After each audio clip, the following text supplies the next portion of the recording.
ఓం నమః శివాయ. ఓం నమో నారాయణాయ. ఓం శ్రీ కర్మ నివారణ నరదృష్టి నివారణ కాళభైరవాయ నమో నమః. ఓం కాళకాలాయ విద్మహే కాళాతీతాయ ధీమహి తన్నో కర్మ నివారణ నరదృష్టి నివారణ కాళభైరవ ప్రచోదయాత్. హరి ఓం. ఓం గంగే చ యమునే చైవ కృష్ణే గోదావరి నర్మదే సింధు కావేరి జలేస్మిన్ సన్నిధిం కురు. మా ఛానల్కి స్వాగతం. చూస్తున్న వీక్షకులకు ప్రేక్షకులకు ప్రియ కాళభైరవ భగవద్బంధులకి స్వాగతం పలుకుతూ మమ్మల్ని ఎంతగానో ఆదరిస్తూ ఉండబడినటువంటి ప్రియ సోదరీమణులకు సనాతన ధర్మ సంరక్షకులకు అలాగనే జ్యోతిష్య అభిమానులకు పుష్కర స్నాన ప్రియులకి స్వాగతం పలుకుతూ అందరికీ ఈ యొక్క నర్మదా నదిలో ప్రవహించేటువంటి నదికి ఈ సంవత్సరము పుష్కరాలు వస్తున్నాయి కనుక మనమందరం కూడా పుష్కర స్నానాన్ని ఆచరింపచేసుకుందాం. దేవగురు బృహస్పతి యొక్క ఆశీస్సులు పొందుదాం. ముక్కోటి దేవతల యొక్క ఆశీస్సులు పొందుదాం. గతించినటువంటి పెద్దవారందరికీ అక్కడ పిండ ప్రధాన కార్యక్రమాలు చేసుకొని వారి ఆత్మలను తృప్తిపరచుకొని వారు ఎప్పుడైతే గతించిన వారు ఆత్మ ఎప్పుడైతే తృప్తి చెందుతుందో మనందరికీ శ్రీరామ రక్ష కనుక వారి ఆశీస్సులు పొందే ప్రయత్నం చేద్దాం. 1/5/2024 నుండి 15/5/2024 వరకు పుట్టినటువంటి వారందరికీ కూడా ముందస్తుగా జన్మదిన శుభాకాంక్షలు. గతంలో వివాహం చేసుకున్న వారికి వివాహ వార్షికోత్సవ శుభాకాంక్షలు. ద్వాదశ రాశుల్లో గ్రహ గమనాన్ని ఒకసారి వీక్షింపచేద్దాం. మేషరాశిలో రవి మరియు శుక్ర సంచార స్థితి. ఏడాది తర్వాత గురు భగవానుడు సంచారం చేయడం, 12 సంవత్సరాల తర్వాత గురు భగవానుడు వృషభ రాశిలో సంచారం చేయడం, కన్యరాశిలో కేతు సంచార స్థితి, కుంభరాశిలో శనిచర స్వామివారు స్వక్షేత్ర సంచార స్థితి, మీనరాశిలో కుజుడు బుధుడు రాహు సంచార స్థితితో ద్వాదశ రాశుల్లో గ్రహ గమనాలు ఈ విధంగా ఉన్నాయి. మిథున రాశి వారు చైత్రమాస అమావాస్య సందర్భంగా అచితాంగ కాళభైరవ స్వామికి ఆశీస్సులు ఎలా పొందాలో ఈ వీడియోలో సవివరంగా సంపూర్ణంగా తెలుసుకుందాం. మిథున రాశిలో ఏ నక్షత్రాలు వస్తాయనగా మృగశిర నక్షత్రంలోని 3వ పాదం 4వ పాదం, ఆరుద్ర నక్షత్రంలోని 4 పాదాలు, పునర్వసు నక్షత్రంలోని 1, 2, 3 పాదం కలిపితే మిథున రాశి. చాలామందికి పుట్టినటువంటి కాల సమయంలో డేటా ఆఫ్ బర్త్లో లేనటువంటి వారికి పేరు యొక్క మొదటి అక్షరాన్ని అనుసరిస్తూ ఆ రాశిని తెలుసుకునే ప్రయత్నం అవుతుంది. అవి ఏ అక్షరాలు అన్నట్లయితే వే, ఓ, కా, కి, కు, ఖం, అజ్ఞ, ఛ, కే, కో, హ అక్షరాల వారు మిథున రాశి జాతకులే. మిథున రాశి యొక్క అధిపతి బుధుడు. వీరికి అర్ధాష్టమ కేతువు, భాగ్యస్థానంలో శని భగవానుడు స్వక్షేత్ర సంచార స్థితి, రాజ్యస్థానంలో కుజుడు బుధుడు రాహు సంచార స్థితి, లాభస్థానంలో రవి శుక్ర సంచార స్థితి, వ్యయంలో దేవగురు బృహస్పతి సంచారం చేయడం, 12 సంవత్సరాల తర్వాత గురు భగవానుడు మిథున రాశి వారికి వ్యయంలో సంచారము చేయడం వలన వృత్తులలో ఉద్యోగాలలో వ్యాపారంలో కష్టపడి పని చేయాలి అనేటువంటి వారు ఎవరయ్యా అంటే మిథున రాశి జాతకులు. కాకపోతే వీరు ఒకరి దగ్గర జాబ్ చేసేటువంటి మెంటాలిటీ ఉండదు. స్వయం పరిపాలన, స్వయం వృత్తులు, ఉద్యోగ వ్యాపారస్తులు. వీరు ఉద్యోగం చేయడం కాదు, ఉద్యోగాలు క్రియేట్ చేయాలి అనేటువంటి లక్షణాలు వీళ్ళకు అధికంగా ఉంటాయి.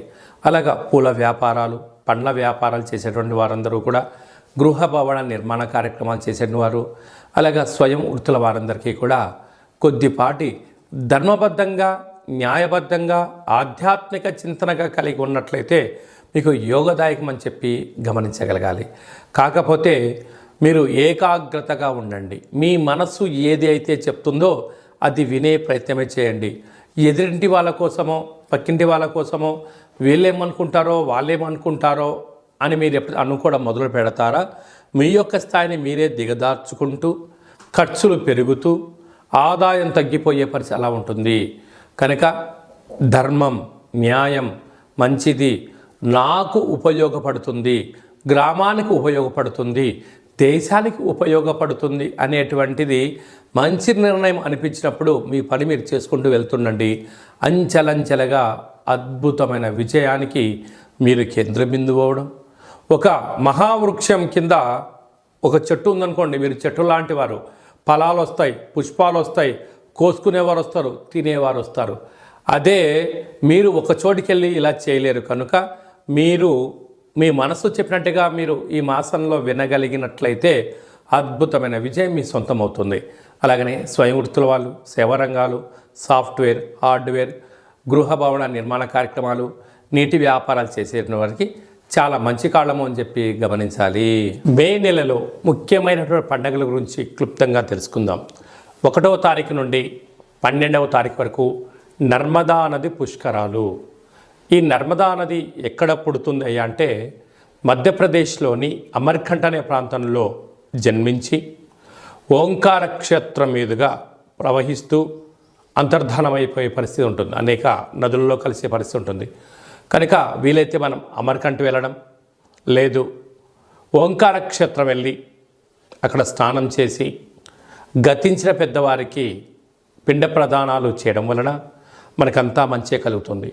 పెద్దవారి యొక్క ఆశీస్సులు, గతించిన వారి యొక్క ఆశీస్సులు మనకు శ్రీరామ రక్ష అని చెప్పి గమనించాలి. వెళ్ళగలిగితే పుష్కర స్నానం చేయడము చాలా మంచిది. మనిషి జీవితంలో కింద 16 పండ్లు, పైన 16 పండ్లు ఎలా ఉంటాయో షోడశ అంటారు. అంటే 16 పుష్కర స్నానాలు చేయగలిగితే ఆ వ్యక్తికి పరిపూర్ణ జీవితము అనేటువంటి ఉంటుంది. 32 పుష్కర స్నానాలు చేయగలిగితే ఆ వ్యక్తికి ధర్మాత్ముడు, గుణవంతుడు, ఆయుష్యవంతుడు, ఆరోగ్యవంతుడు అవుతాడని చెప్పి మనకు వేదం చెప్తుంది. అదే కాకుండా దశదానాలు చేయడం యోగదాయకం. కనుక మనమందరం వెళ్ళి పుష్కర స్నానం చేసి దేవగురు బృహస్పతి యొక్క ఆశీస్సులు పొందుతాం. ఈ యొక్క నదికి మళ్ళీ తిరిగి 12 సంవత్సరాల తర్వాతనే మళ్ళీ పుష్కరాలు వస్తాయి. కనుక ప్రస్తుత కాలమానంలో మనం ఉన్నాం. కనుక మనమందరం వెళ్దాం, నర్మదా నది పుష్కరాలలో స్నానం చేద్దాం, భగవంతుడి యొక్క ఆశీస్సులు పొందుదాం. అలాగనే వెళ్ళలేనటువంటి వాళ్ళు ఎవరైనా ఉన్నట్లయితే మీ యొక్క గోత్రనామాలు, మీ పేర్లు వాట్సాప్ ద్వారా పంపించగలిగినట్లయితే, గతించిన వారి యొక్క తిథిని అది పంపించగలిగినట్లయితే నర్మదా నదిలో పిండ ప్రదానాలు, పుష్కర స్నానాలు, అలాగనే కాళభైరవ హోమ కార్యక్రమాలు అక్కడ చేయడం జరుగుతున్నాయి. కనుక మీకు ఆ నర్మదా నది నుంచే వాట్సాప్ ద్వారా ప్రత్యక్ష ప్రసారాన్ని చేయించి చూపించి ప్రసాదంగా మీకు ఆ నర్మదా పుష్కర జలాన్ని మీకు అందజేయడం జరుగుతుంది. ఆసక్తి గలవారు ఈ కిందనే మనం సంప్రదించి పుష్కర స్నానానికి సంబంధించినటువంటి వివరాలు తెలుసుకొని మనము పుష్కర స్నానాన్ని ఆచరింపచేద్దాం, ధర్మాన్ని కాపాడుకుందాం, భగవంతుడి యొక్క ఆశీస్సులు పొందుదాం. ఇంకనూ మనం విజయం సాధించగలగాలి అన్నట్లయితే ఈ యొక్క పాత్ర కంచు పాత్ర అంటారు. ఈ యొక్క పాత్రలో 12 రాసులు అచ్చు వేయడం జరుగుతుంది. ఈ యొక్క పాత్ర యొక్క విశిష్టత ఏమిటనగా స్వర్ణాకర్షణ కాళభైరవ అక్షయ పాత్ర అంటారు. అక్షయము అనగా నశించబడినటువంటిది. ఒక్కసారి చూద్దాం.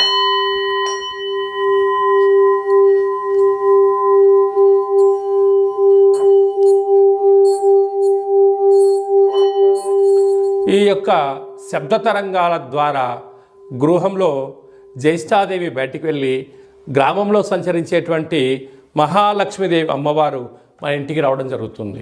మానవుని శరీరంలో చక్రాలు వికసించి మనం ఏదైతే అనుకుంటామో దాన్ని విజయం సాధించడం కూడా జరుగుతుంది. నరదృష్టి, యంత్ర, మంత్ర, తంత్ర, తాంత్రికపరమైనటువంటి దోషాల నుంచి కూడా మనం విముక్తి చెందగలము అని చెప్పి గమనించాలి. ఈ యొక్క అక్షయ పాత్రతో పాటు కాళభైరవ యొక్క పిరమిడు, డాలరు, కంకణము, ఒక కాళభైరవ హోమ కార్యక్రమాన్ని మీకోసమే ప్రత్యక్షంగా చేయించి మీకు ప్రసాదం అందజేయడం జరుగుతుంది. ఆసక్తి గలవారు ఈ కింది నెంబర్ని సంప్రదించగలరు. అలాగనే మీ వ్యక్తిగత జాతకం తెలుసుకోవాలనుకుంటున్నారా? మీరు పుట్టినటువంటి తేదీ, నెల, సంవత్సరం, సమయం మీరు వ్రాసి పంపించినట్లయితే సంపూర్ణంగా 100 సంవత్సరాల జాతకాన్ని వ్రాసి సవివరంగా సంపూర్ణంగా మీకు పంపిస్తూ మీరు పుట్టినప్పుడు గ్రహ గమనాలు ఎలా ఉన్నాయి, ప్రస్తుత కాలంలో ఎలా ఉన్నాయి, రాబోయే కాలం ఎలా ఉండబోతున్నాయో తెలియజేయడం జరుగుతుంది. అలాగనే చాలామందికి డేట్ ఆఫ్ బర్త్లు లేనటువంటి వారికి మీ పేరు యొక్క మొదటి అక్షరాన్ని అనుసరిస్తూ రాశిని తెలియచేస్తూ ప్రస్తుత కాలమాన ప్రకారంగా గ్రహ గమనాలను తెలియచేస్తూ భూత భవిష్యత్ వర్తమానాన్ని రమణ శాస్త్రం ద్వారా అనగా గవ్వల ద్వారా మీకు జ్యోతిష్యం చెప్పబడడం జరుగుతుంది. కనుక మన యొక్క కాళభైరవ స్వామి యొక్క దేవాలయంలో ఎవరైతే జ్యోతిష్యం చెప్పించుకుంటారో మీరందరికీ కూడా మన దేవాలయంలో శుక్లపక్ష అష్టమి, పూర్ణిమ, బహుళాష్టమి, అమావాస్య తిథుల యందున హోమం చేసినప్పుడు మీకు వాట్సాప్ కాల్ ద్వారా స్వామివారికి మిమ్మల్ని ప్రత్యక్ష ప్రసారంగా చేయిస్తూ చూపిస్తూ మీ పేరు పైన ఒక సౌభాగ్య ముడుపు, కూష్మాణ దీపము, హోమ కార్యక్రమం చేయించి మీకు నరదృష్టి నివారణకు మీకు దిష్టి తీయించడం కూడా జరుగుతుంది. కనుక ఆసక్తి గలవారు ఈ కిందమును సంప్రదించి అపాయింట్మెంట్ తీసుకొని సంప్రదించగలరు. అలాగనే మీరు అప్పుడే పుట్టినటువంటి అబ్బాయి కానీ అమ్మాయికి కానీ ఎలాంటి పేరు పెట్టాలనుకుంటున్నారా ఆ పుట్టినటువంటి రోజును బట్టి, ఆ తిథిని బట్టి, ఆ నక్షత్రాన్ని బట్టి, ఆ మాసాన్ని బట్టి ఆధ్యాత్మికమైన నామాలను తెలియజేయడం జరుగుతుంది. అలాగనే మీ యొక్క పిల్లలు ఎలాంటి చదువులు చదువుకుంటున్నారు, ఎలాంటి ఉద్యోగాలు చేయాలనుకుంటున్నారు, అలా అనుకున్న జీవితం ఆస్వాదించలేకపోతున్నారా మీకు సవివరంగా కూడా తెలియజేయడం జరుగుతుంది. అలాగే మీ అబ్బాయికి కానీ అమ్మాయికి కానీ ఎంత ప్రయత్నం చేసినా వివాహం అవ్వడం లేదా, ఆ అవ్వకపోవడం గల కారణాలు, జాతకంలో ఎలాంటి యోగాలు ఉన్నాయి, ఎలాంటి దోషాలు ఉన్నాయి కూడా తెలియజేయడం జరుగుతుంది. వచ్చేటువంటి అమ్మాయి యొక్క అబ్బాయి యొక్క జాతకం వీరిద్దరి యొక్క వైవాహిక జీవితము, సంతానము, ధనయోగము, ఉపాధి యోగాన్ని కూడా తెలియజేయడం జరుగుతుంది. అలా గతంలో వివాహమైన దంపతులు తరచుగా గొడవ పడడం, విడిపోవడం, 490 కేసులు పెట్టుకోవడం, పోలీస్ స్టేషన్లో గొడవలు పడుతున్నారా ఒక్కసారి మన కాళభైరవ స్వామి యొక్క దేవాలయాన్ని దర్శించండి. మీకు అలాంటి ఇబ్బంది లేకుండా మీరు జీవితకాలం పార్వతీ పరమేశ్వరులు ఎలా కలిసి ఉంటారో అలాంటి సలహాలు సూచనలు కూడా ఇవ్వడం జరుగుతుంది.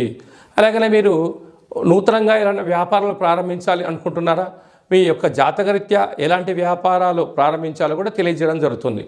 మన యొక్క దేవాలయంలో సంచిత, ప్రారబ్ధ, ఆగమిక కర్మ నివారణ కోసం పూజా కార్యక్రమం చేయించి మీరు మోస్తున్నటువంటి కర్మను కాళభైరవుడి యొక్క సేవకులకు అన్నదానమును చేసి మీ యొక్క కర్మను తొలగించుకునే ప్రయత్నం చేయండి. అంటే ఆ భోజనం చేసేవారు చెప్తారు, అయ్యా మీరు మోస్తున్నట్టు కర్మను నేను కాళభైరవ స్వామికి సేవ చేస్తున్నందుకు మీ కర్మను నేను తింటున్నాను, మీకు ఉత్తమ గతులైనటువంటి ఒక బట్టి విక్రమార్కుడిలాగా, ఒక శివాజీ చక్రవర్తి లాగా, ఒక అశోకుడు లాంటి మహనీయుడు లాంటి జీవితాన్ని మీరు పొందునుగాక అని చెప్పి ఆశీర్వదించి భోజనం చేయడం జరుగుతుంది. కనుక మీ యొక్క కర్మను తొలగించుకునే ప్రయత్నం చేయండి, భగవంతుడి యొక్క ఆశీస్సులు పొందగలరు. ఓం శతమానం భవతి శతాయు పురుష సతేంద్రియ ఆయుష్యేవేంద్రియే ప్రతిష్టతి ధనం ధాన్యం బహుపుత్రలాభం శత సంవత్సరం దీర్ఘమాయు సర్వే జనా సుఖినో భవంతు లోకా సమస్తా సుఖినో భవంతు. సర్వం శ్రీ నర్మదా నది బృహస్పతి దేవత అనుగ్రహ అచితాంగ కాళభైరవ రుద్రదేవత అనుగ్రహ ప్రసాద సిద్ధిరస్తు తదాస్తు. ఈ వీడియో మీకు నచ్చినట్టయితే లైక్ చేయండి, షేర్ చేయండి, మా ఛానల్ని సబ్స్క్రైబ్ చేసుకోండి. మేము చేస్తున్న ఆధ్యాత్మిక వీడియోలు మీకు ముందస్తుగా నోటిఫికేషన్ రావాలి అన్నట్టయితే మా ఛానల్ని సబ్స్క్రైబ్ చేసి పైన ఆల్ అనే బటన్ ప్రెస్ చేసి గంట సింబల్ కూడా ప్రెస్ చేయండి. భగవంతుడి యొక్క ఆశీస్సులు పొందండి, హిందూ ధర్మాన్ని కాపాడండి.